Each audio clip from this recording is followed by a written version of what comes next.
Queremos dar la bienvenida a nuestro próximo invitado, Mauricio Alarcón, director de la Fundación Ciudadanía y Desarrollo, analista político. Mauricio, bueno, ¿cómo ve las cosas? Hay los primeros resultados extraoficiales, exit poll, algunos medios están publicándolos. Creo que es un riesgo, dadas las circunstancias de que no sabemos qué puede suceder en las próximas horas cuando ya tengamos los resultados oficiales. Creo que hay que ser cautos en este momento. Cristian, Fausto, María del Carmen, buenas tardes, un saludo a nuestra audiencia de FM Mundo y creo que lo óptimo en estos casos, cuando no ha habido formalmente un exit poll o un conteo rápido, es esperar a los resultados oficiales, que si todo va bien, tendremos un primer corte a partir de las 19 horas, según ha anunciado el Consejo Nacional Electoral.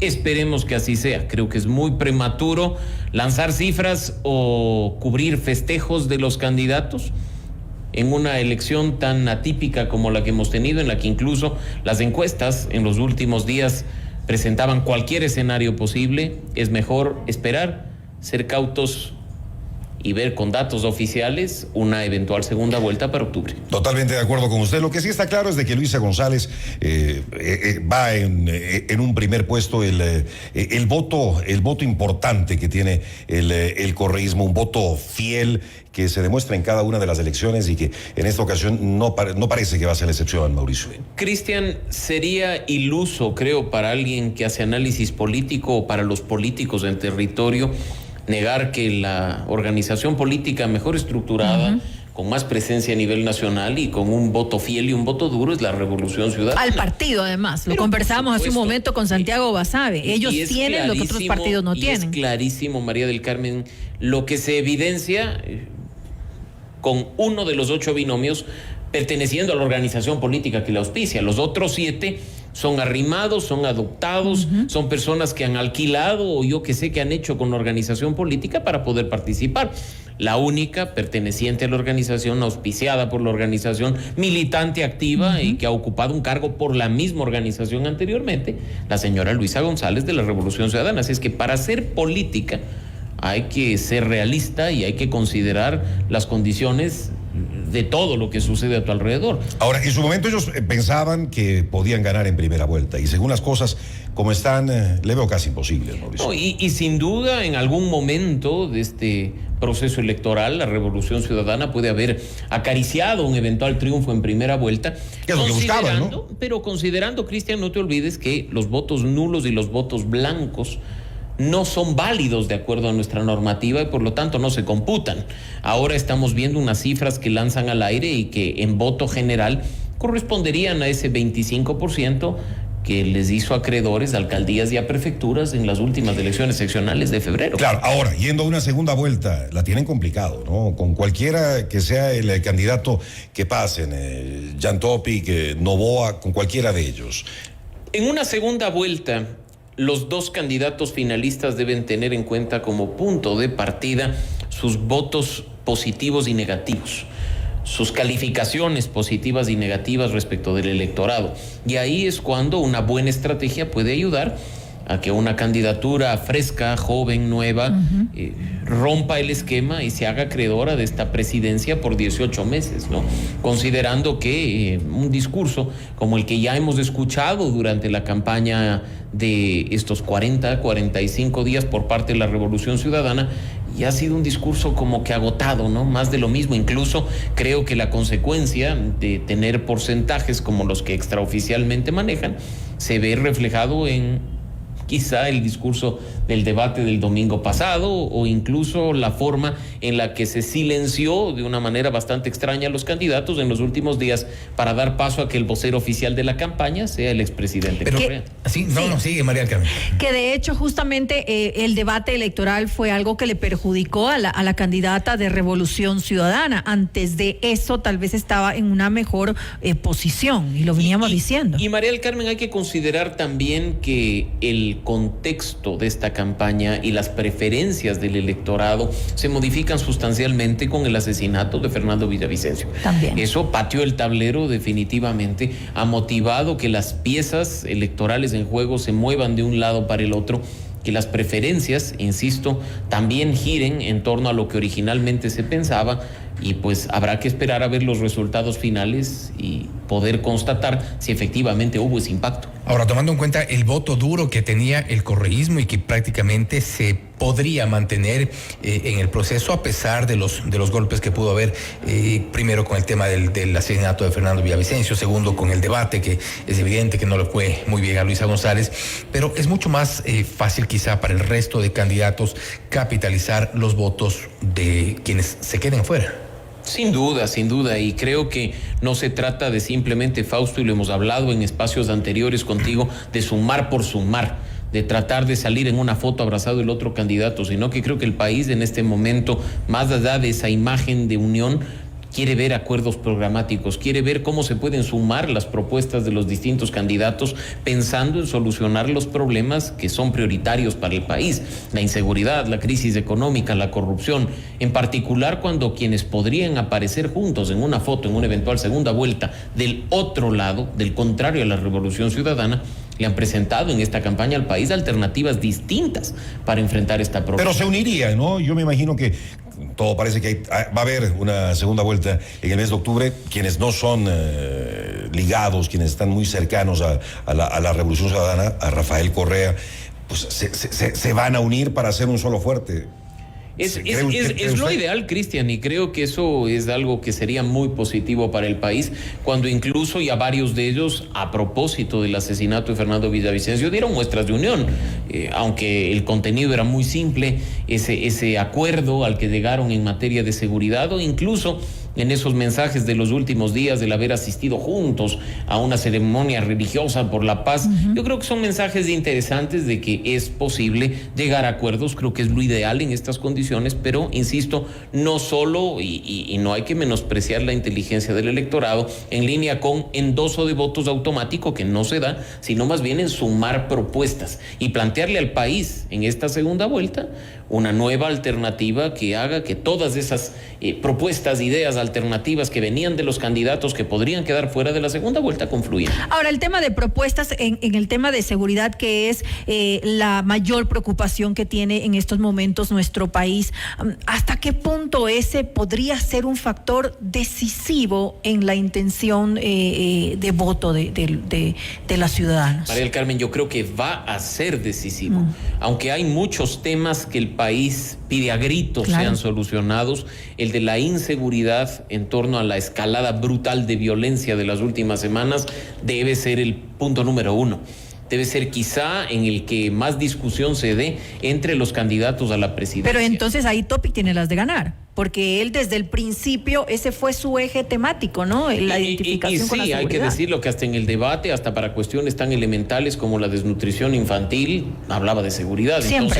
Entonces, hay que ver aportes, porque si en cambio, María del Carmen, nos vamos a los planes de gobierno que presentaron al momento de inscribir las candidaturas, el plan de gobierno de Jan Topic tenía media página en materia de seguridad y más nada. Entonces creo que mucho es lo que se dice de labios para afuera o a través de micrófonos en medios de comunicación, y otro lo que en realidad se tiene en papel como una alternativa válida y viable para implementar. Pero hay que ver la percepción ciudadana, ojo. Por supuesto. Eso es clave, porque mucho se ha hablado de gobernabilidad entre el Ejecutivo y el Legislativo.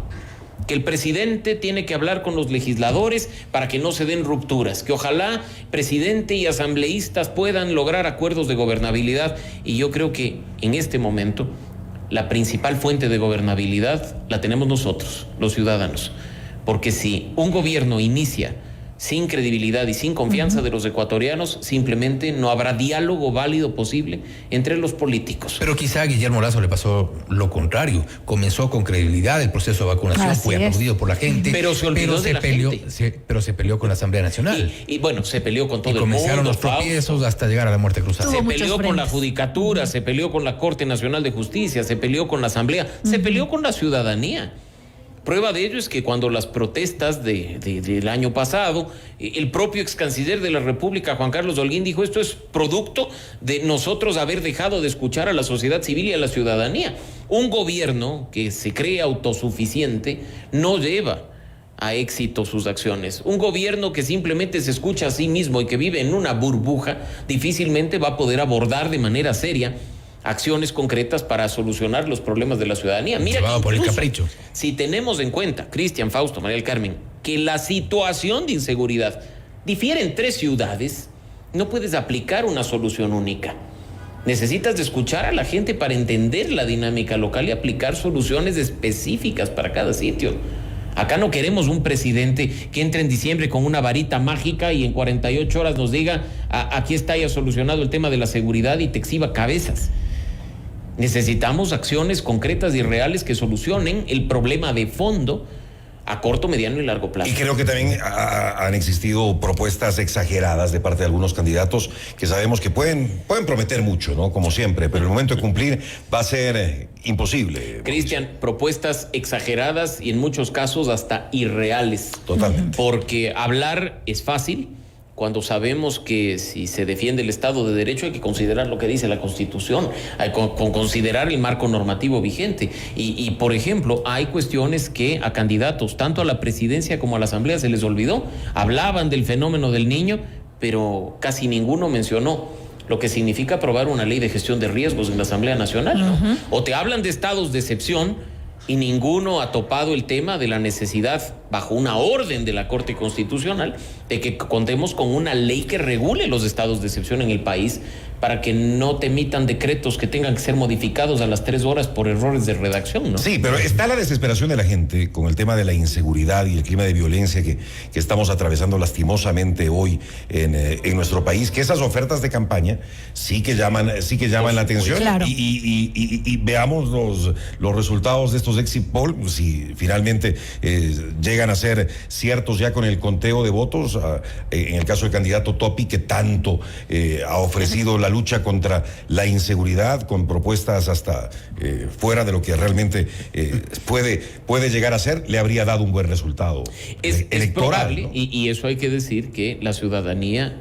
clama a gritos una salida al problema de la inseguridad. Es la prioridad para todos, ¿no? Es la prioridad número 1 y como tal, incluso, eso representa una oportunidad para el gobierno entrante, una oportunidad para hacer bien las cosas, mostrar algún resultado inmediato, incluso considerando que, y me atrevo a decir con total seguridad, quien acceda a la presidencia en diciembre buscará la presidencia en febrero Pero de por 2025. supuesto. Y Eso mostrando justamente resultados te aseguras al menos la candidatura para poder decirle a la gente, mira, déjame continuar haciendo lo que estoy haciendo. Es decir, claro, de alguna manera ganarse la aprobación de los ciudadanos.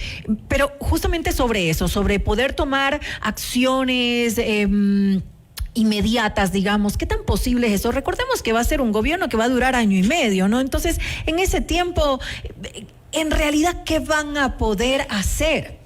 María del Carmen, yo me atrevo a decir que algo tan simple como ejecutar el presupuesto del Estado ya le va a decir a la gente, estamos en la ruta correcta. Porque yo no creo que la ciudadanía quiera ver nuevamente a un gobierno que pasado un semestre entero te diga que ejecutó el 5% del presupuesto de compra de seguridad. O sea, ese tipo de ineficiencia es inaceptable. No hay justificación que valga. No es que la contratación pública demora mucho, no es que queremos hacer las cosas con honestidad y sin corrupción de ninguna forma. O sea, yo creo que hay acciones que sí se puede implementar. Cuidado, caigamos en ese juego de decir que 18 meses es un plazo muy corto para hacer algo y justificar la inacción de un gobierno que tiene que presentar resultados de manera inmediata. Pero precisamente en el tema de seguridad, por ejemplo, los candidatos han hecho todo tipo de ofertas. Hemos hablado de las ofertas de Jan Topic, hemos hablado también de las ofertas, los propósitos que tiene eventualmente si llega a la presidencia Yacu y el resto de candidatos. ¿Cuál es el tipo de oferta que más se sintonizaría con la ciudadanía? Tomando en cuenta que muchos hablan de capacitar, de invertir en tecnología, ¿es realmente un tema de presupuesto? Yo te diría, Fausto, que en parte sí, porque bastante del tema de seguridad pasa por la que la ciudadanía ve en la calle. Y claro, si tú ves en la calle a un policía sin equipamiento persiguiendo con un palito a un delincuente con una AK-47, tienes la certeza de que no estás protegido. Pero si tú ves ya en la calle a policías bien equipados, trabajando en las mejores condiciones para precautelar la seguridad de la gente, Incluso ahí podrás decir, me siento más seguro, estoy más tranquilo en hacer las cosas, pero incluso date cuenta el impacto económico que tiene la inseguridad en el país. Y Cristian probablemente pueda darlo razón. La gente ya no quiere salir en la noche a comer, la gente ya no quiere salir en la noche a un espectáculo cultural, porque no sé dónde voy a parquear, no sé si parqueo mi auto y salgo y no lo encuentro, o lo encuentro desvalijado. No sé si en el regreso a la casa pues me cruzan 2 autos y me secuestran. Entonces, mucho pasa también, como te digo, por empezar a ver que las fuerzas de seguridad funcionan. Sí, es un tema de presupuesto, pero también de decisión, lo que le ha faltado totalmente a este gobierno y a sus ministros encargados de la seguridad y del orden público. Por supuesto, Cristian, es clarísimo ese tema. Se necesita liderazgo, ¿no? Liderazgo, voluntad política, ganas de hacer las cosas. Así es. No esperar que otros las hagan o no encontrar la justificación perfecta para decir no puedo. No estamos eligiendo. O estar dictando estados de excepción a cada rato. Ahora, ese liderazgo, ¿lo ves en los candidatos? Yo creo que más allá de los candidatos, y eso es un reto para ustedes en los medios de comunicación de cara a la segunda vuelta, hay que verlo en sus equipos. Ya suficiente en la primera vuelta nos han dicho lo que ellos querían decir, no lo que los ecuatorianos queríamos oír. Creo que hay que preguntar. ¿Con quiénes van a trabajar? ¿Quiénes van a ser sus gabinetes? ¿Quiénes van a ser sus equipos de asesores en materia de seguridad? Porque si tú me dices los 8 binomios presidenciales tenían una experiencia para por sí solos implementar temas de seguridad, yo te diría no. Pero es que eso es liderazgo, lo decía Cristian hace un momento. Y el liderazgo implica trabajo en equipo. ¿Quiénes están? Y saber a quién pones en qué Efectivamente, funciones. para que después no tengamos a un gabinete incompleto o que te estén diciendo todavía no conseguimos ministro, espérese unos 15 días. Pero no hemos visto equipos huérfanos. Yo no sé si en esta campaña Binomios hemos un visto poco solos. Yo no sé si en esta campaña hemos visto equipos, Fausto, y muy bien que lo menciones tú, porque yo creo que durante esta primera vuelta se ha visto más personalismos. Hemos visto candidatos a la presidencia, vicepresidencia, y no hemos visto propiamente equipos. Y esa parte me preocupa porque tú lo planteas así. Y por ejemplo, yo te digo, ha habido cuestiones interesantes que se conoció en redes sociales cuando Yacu Pérez, por ejemplo, salió a decir: aquí estoy en reunión con mi equipo de seguridad. Y presentó una imagen con algunas personas en las que se identificaron unas cuantas, algunos con conocimiento en temas de seguridad. Yo los ubicaba a 3. Pero no se dio más detalles. Te presentaron una suerte de equipo, no todos lo hicieron. Cuando en otra entrevista de televisión se le presentó al señor Noboa la interrogante de ¿quién va a ser su equipo? O sea, mencióneme posibles ministros. Y no quieren decir. Mencionó 4 o 5 nombres y no necesariamente vinculados a temas de seguridad o de policía. Entonces, creo que hoy, de cara a una casi segura segunda vuelta, nos corresponde, conjuntamente a la sociedad civil, a la ciudadanía y a ustedes, empezar a hacer esas preguntas incómodas. Que además, ojo, pasan por transparentar el financiamiento de las campañas. Porque ya sabemos que quien pone plata en una campaña abre las puertas del infierno en buena medida, o está invirtiendo para sacar réditos por la vía de la contratación pública, o está invirtiendo para que le den un puesto. Entonces, que también los candidatos, más allá de esos reportes bastante incompletos que le presentan a la autoridad electoral, nos digan quién les financia, pues, y con qué intereses. Y el problema es que no han existido, al menos en esta primera vuelta, los controles. Vamos a otro tema, Mauricio, ya por cerrar. Fue inédita la sintonía que tuvo el debate presidencial, como nunca antes. Se habla de que 1,5 millones de personas fue la sintonía del debate solamente en televisión. Increíble. Y el peso que el debate puede haber tenido para los resultados que ahora mismo estamos teniendo para esta primera vuelta. En la segunda también hay debate presidencial, ¿verdad? Y la gran ventaja que hay en ese caso, Cristian, como lo hubo en 2021, es que ya tendremos solo 2 candidatos. Y podremos escuchar mucho más de ellos, ¿no? Y ese es el punto. Claro. Y quizá podamos escuchar más, quizá podamos tener más tiempo de respuesta para que no se queden en los 30 segundos o en los 14 o 15 segundos de la repregunta. Ojalá que el formato también cambie, porque no ayuden mucho. Hay un reto enorme, y es sacarle provecho a un enfrentamiento entre 2 finalistas. Y que ese enfrentamiento, ese espacio de debate, no sea simplemente frases cliché, que es lo único que a veces le queda en la mente a la gente, como pasó en 2021. Cuando tú le preguntabas a cualquier persona que vio el debate de segunda vuelta qué se le quedó, y se le quedó el Andrés no mientas otra vez, nada más. Pero no, es que a mí se me quedó la frase. O en los memes. O en los memes del señor Repítame Armijos, la pregunta. que parece que incluso podría haberle redituado en votaciones algo y podría dar, entre comillas, la sorpresa de no terminar último. No lo sabemos, pero de nuevo, ese espacio es positivo. Y tú mencionas un punto, Cristian.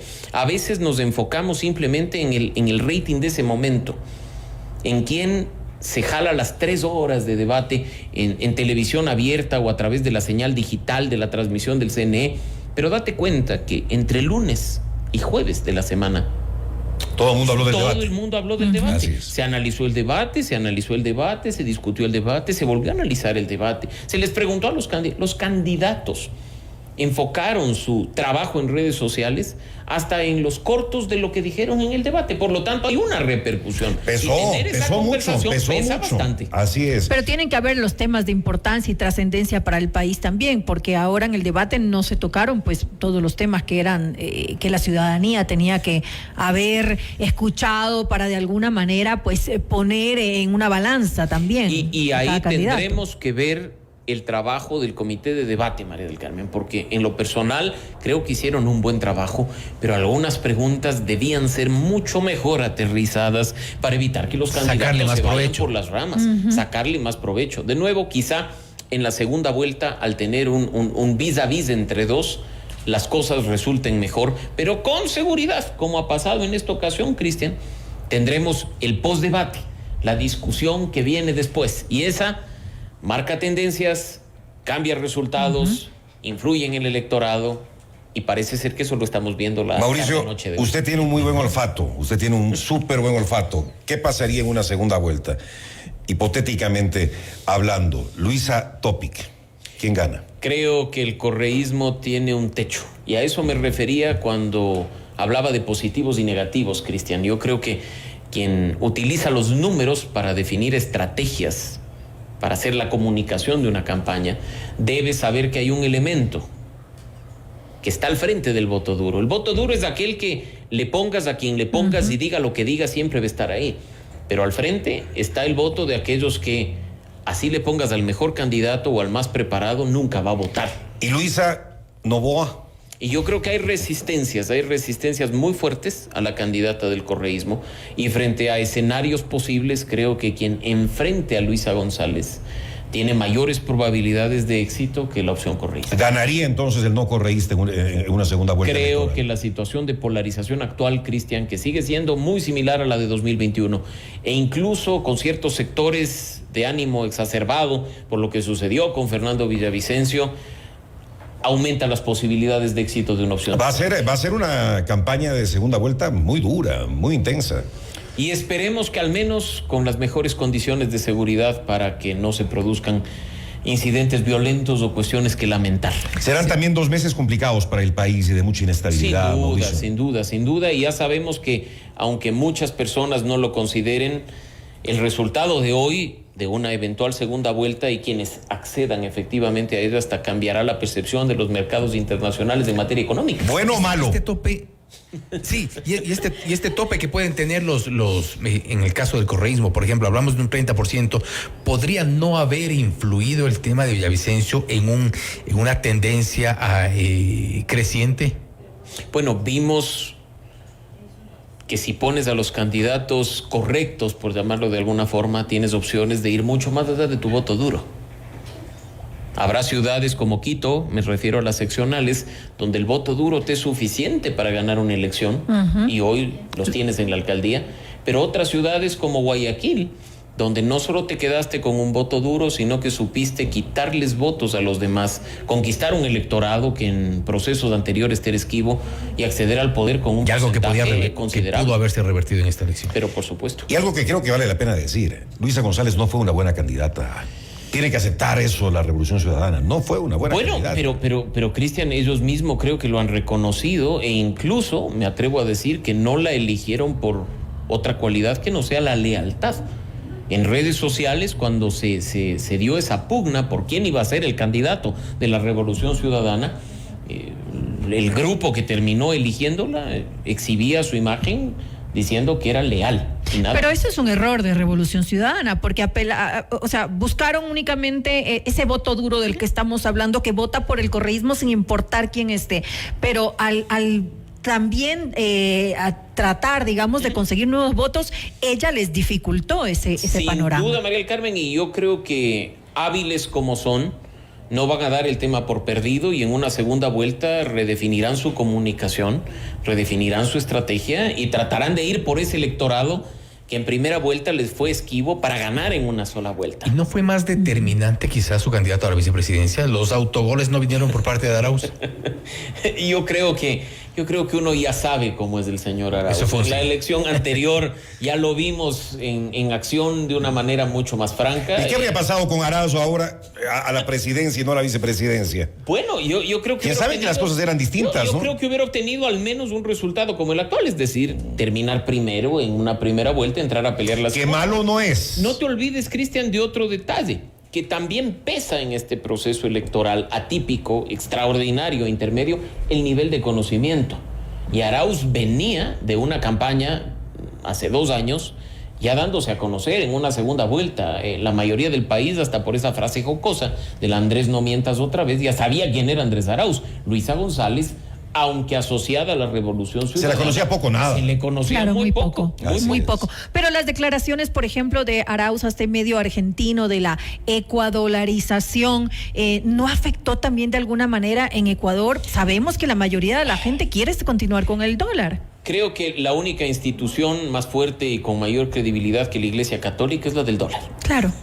Si alguien se atreve a decir que va a topar el dólar, y que lo sabe hizo que Andrés el efecto Arauz. va a ser negativo. Lo hizo y Andrés esas Arauz, declaraciones, claro. aunque incluso se dijo que se salieron de contexto, que fueron extemporáneas. Como lo de sentarse con los 10 más buscados. Estaban ahí y simplemente fueron verificadas y confirmadas. Prueba de ello es que durante la última semana mandaron a callar al binomio presidencial, ¿no? Tuvieron grandes errores, ¿no? Enormes. Y creo que hoy se darán cuenta de la factura que los errores les pasan. Y como digo, inteligentes y hábiles como son, porque no hay que menospreciar que tienen estructura. Muy hábiles.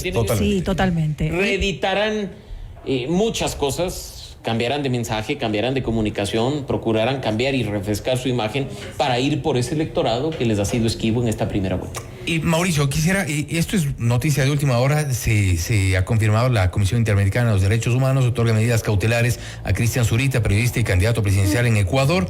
La solicitud alega que Cristian Zurita, candidato del Movimiento Construir, reemplazó a Fernando Villavicencio, dice hace referencia a un ataque a la sede central de campaña. ¿Qué influye? ¿Qué tiene que ver?